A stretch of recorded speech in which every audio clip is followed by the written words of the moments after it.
This is Common Pigs by the Glick. Hey, I'm your host, Jason Glick. Hey, Jason Glick, what's going on? What do you have on tap for us tonight? Well, tonight is about a series I've been reading for a while now, almost 10 years. It's like called Manifest Destiny. It's a series that comes from Mark Kirkman's imprinted image, Skybound, and it comes from like writer Chris Dinges and artist Matthew Roberts. Now, while this is like the first time I've heard of artist Matthew Roberts, and while he's quite good at what he does, Dinges is someone who's also has had a history in working with like the Marvel Universe, because he's also an executive producer on shows like it's like what was what was it? I can't remember. It's like Agent Carter. That's what it was. God damn it! It's like no, and that's terrible because like I liked Agent Carter, and I wish it had gone on more than 2 years, but it didn't. But that's life and all. But it was cool seeing Dinges's name in there, because like I realized that he'd written this series that I like called Manifest Destiny. And you hear Manifest Destiny, you think, oh yeah, that's the desire that colonial era Americans had like for like America to stretch from sea to shining sea, from the East Coast to the West Coast. And it's like, well, in recent years it's been revealed, it's been more like reviled than revered. It's said, basically like like I'm traveled all over, like like the sovereign rights of Native Americans. It's like Mexicans, Spanish Americans, just basically like more like America first. It's like America first, everyone else second. It's like more than anything else. And it's like that's kind like Dingus is kind of like aware of those kinds of intonations right here, because the broad strokes premise of Manifest Destiny is basically like takes like the perspective of like Lewis and Clark's expedition west to after Thomas Jefferson secured the Louisiana Purchase. He had these guys go, it's like go west and find out what is out there and all. So, and like Lewis and Clark did this, came back. Oh, and they also had their Indian guide Sacagawea to guide them. It's like, hey, it's like they said, hey, like it's all good. So everyone else, go west and all. It's like, and Jefferson was like, hey, you're all heroes now. Enjoy yourselves. It's like, hey, like you can like you enjoy your governorships, and now it's like this is good for the both of them.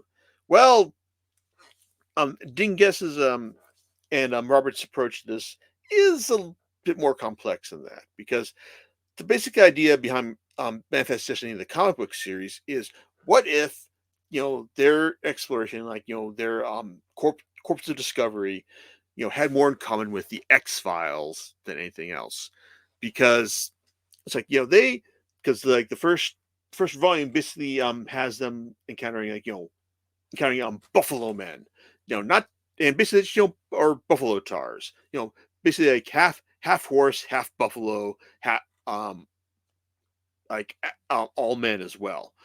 So like they're basically just like basically like, as they go west, they find out that there aren't like they're just like regular threats facing them. There are just like supernatural threats facing them.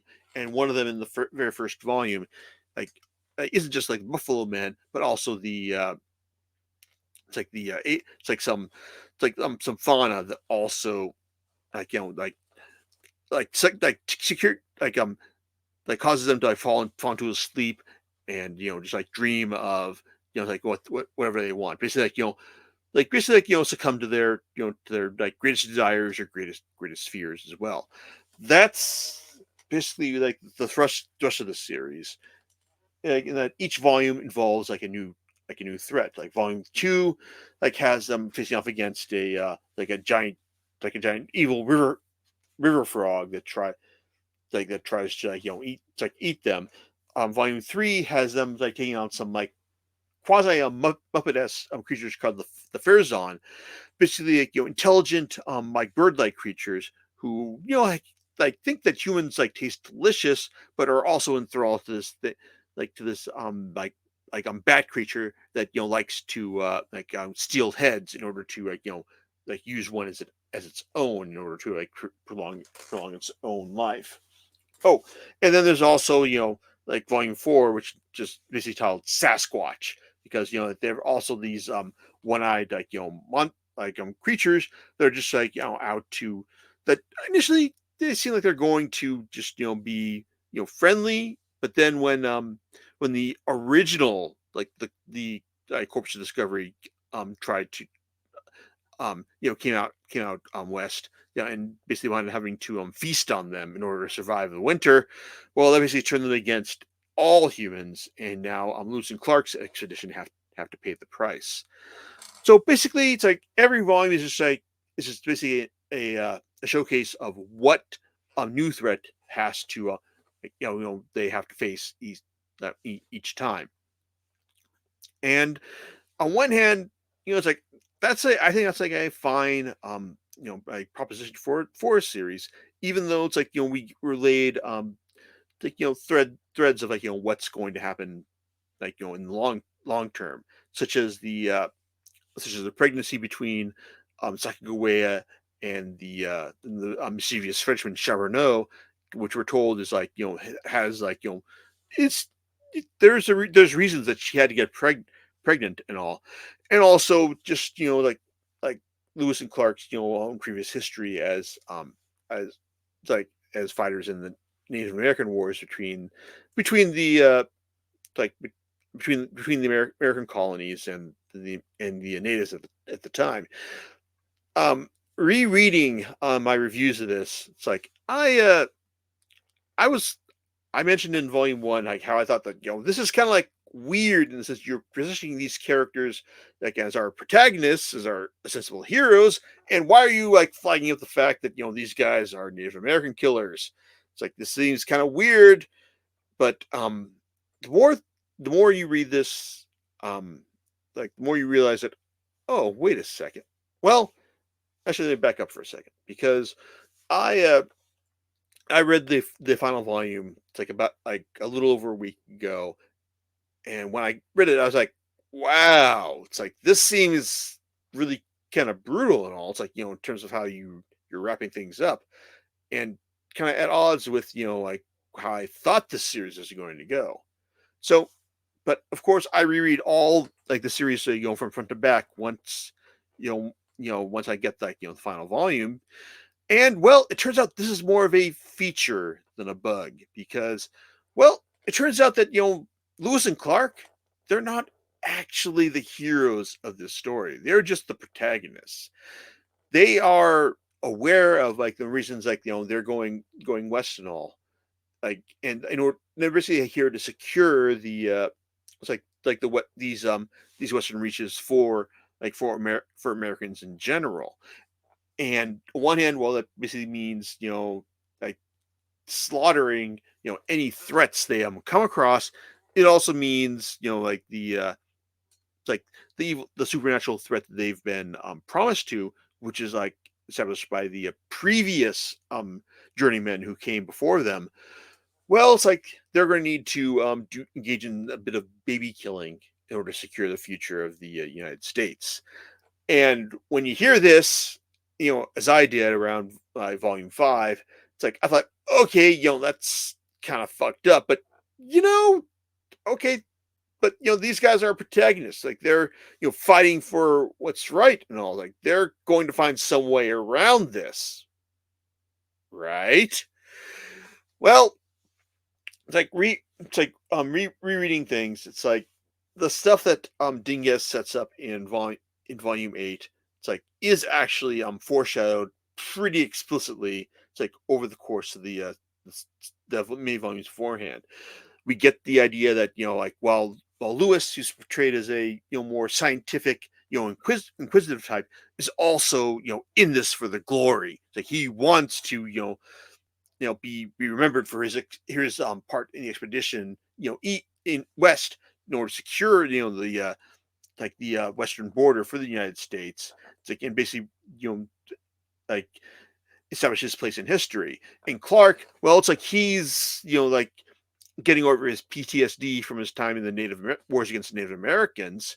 It's like he's just like along for like the ride for more or less the same reasons, but also he's a slave owner as well, and his and he brings one of his most trusted slaves, York, along with him while also promising that he'll set him free. It's like at the end of the journey. Now it's one of those things where it's like, hey, it's like, okay, so he's a good slave owner, right? Well, um, Dingas basically, realizes that there's no such thing as a good slave owner, and also, hey, it's like someone who's like in this for the glory, may not be like averse to the idea of just slaughtering a baby. It's like in order to secure the future of the United States, because like a lot of the stuff that I was kind of like expecting them to overcome, basically to like find another way around in order to secure America's future.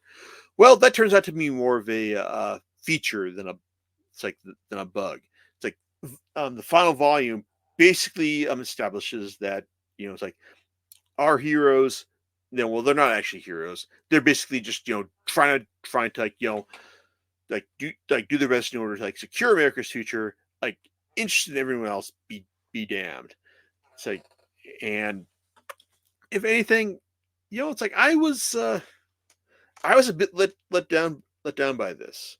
I mean, it's like, yeah, it's like rereading things made the made the aims clear in terms of like what these guys were made to be. It's like their general aims, like these weren't heroes; these were protagonists.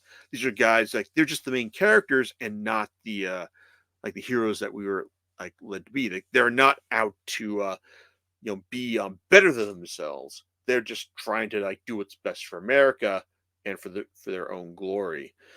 And on one hand, that's a little bit disappointing, but I guess that's just my perspective right there. It's like if you're, I guess someone else is reading this and I took and like immediately glommed onto the fact that Lewis and Clark were just hey it's like they're just white guys in it for themselves and to do their best for America.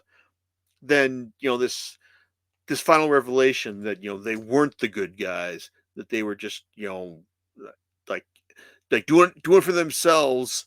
Like this then this twist or development in the final volume will probably make a lot more sense. But I was personally disappointed by the fact that up to this point Lewis and Clark were basically just presented as resourceful individuals who were able to like use their wits and intelligence in order to overcome the threats they're presented. I kind of believe that they were going to be better than themselves, like by the end of the story. That it wasn't going to be that the series wasn't going to be like the horror narrative that it was presenting itself as. That they were going to basically go, no, we're going to be better than that. It's like, and I'm kind of disappointed in the end that that's not what we got. That they were like beholden to their own desires, and they couldn't be better than that, and that's kind of disappointing. I mean, especially since like I think a lot of the individual stories were quite strong. Like their fight against the like the Cropteran that was terrorizing the Fezron, their fight against the hallucinogenic like visions that presented themselves against in it's like in volume 5 or no volume 6. It's like and it's like and it's like and also just like realizing that hey, like these women that are presenting themselves as like hey we want to have sex with you. Well, maybe they're not actually it's like like the kind of people you want to actually have sex with, or maybe the like the spectral like Spaniard who is like talking to you and no one else can hear you. Well, he doesn't have your best interests as well, and how you deal with him. Well, that's kind of like like down to your own cleverness as well, and that's kind of like something I respected about how they found a way to deal with that as well.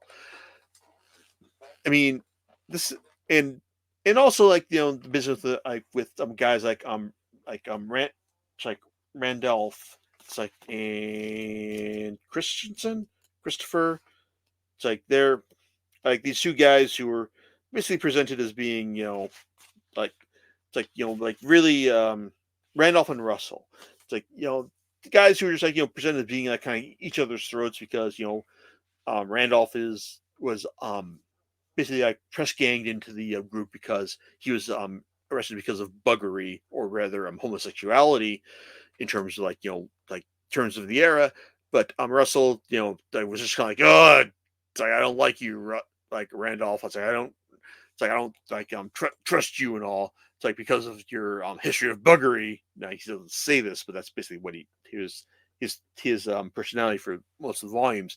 But I kind of liked how Dingus like subtly developed their relationship like over the course of several volumes, and I think that they probably get the happiest ending out of anyone else in the series. Particularly Sacagawea, who is initially presented as like the badass Native American fighter who is trained to fight these monsters, and it's like it's cool seeing her just leverage her skills to save like the corpse of Discovery on multiple occasions.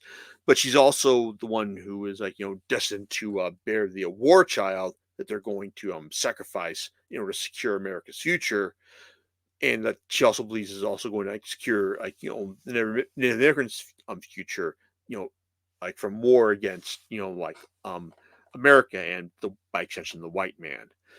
This this stuff is interesting, but at the same time, like it doesn't it's like the end just kind of feels like, for me at least, just kind of feels kind of disappointing. It's just that no one was able to transcend their better nature. And on one hand, okay, yeah, if we were going to a like a straight horror narrative, um that would be fine. But a lot of the action in Manifest Destiny feels like it's pitched towards like action and adventure. It's like not quite. I mean, yeah, I said that this series kind of is just like Lewis and Clark meets the X Files, but a lot of it just kind of feels like hey, we're just fighting like the supernatural threat of the week in each volume, and that's not a bad thing. It's generally pretty entertaining on a volume by volume basis.